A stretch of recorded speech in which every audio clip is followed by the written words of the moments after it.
Les bénéfices d'une entreprise baissent de 7% tous les ans. Ils sont de 220 000 € en 2012.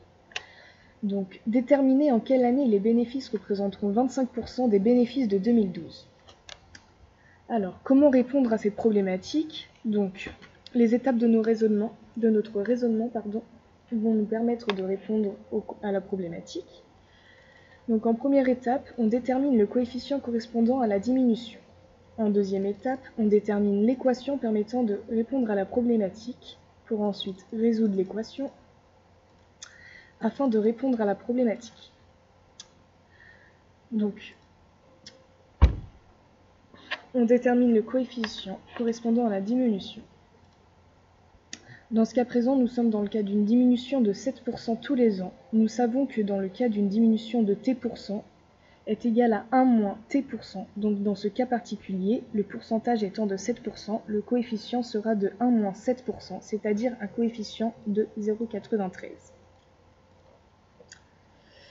Maintenant que l'on connaît le coefficient, il faut être capable de déterminer l'équation pour résoudre ce problème.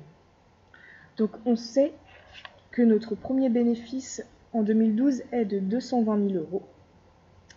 La diminution étant de 0,93 tous les ans, mais on ne sait pas pendant combien d'années il y aura cette diminution, donc 0,93 puissance x. On veut arriver à 25% de 220 000, donc 220 000 fois 25% est égal à 55 000. Donc si je résume le tout, notre équation sera 220 000 fois 0,93 puissance x, qui est égal à 55 000.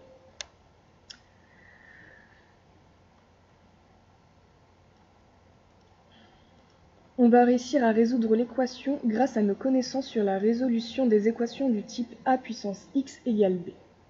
Donc il faut réussir à trouver une équation du type a puissance x égale b, c'est-à-dire 0,93 puissance x qui est égal à 55 000 sur 220 000, qui nous fait donc un résultat de 0,25. Grâce à notre équation du type a puissance x égale b, on va pouvoir trouver x qui est donc ln de 0,25 sur ln de 0,93. Ce qui nous fait un résultat de 19,1027. Maintenant qu'on a trouvé la valeur de x, on n'a plus qu'à conclure, donc, c'est-à-dire la quatrième étape. C'est au bout... Alors, attendez.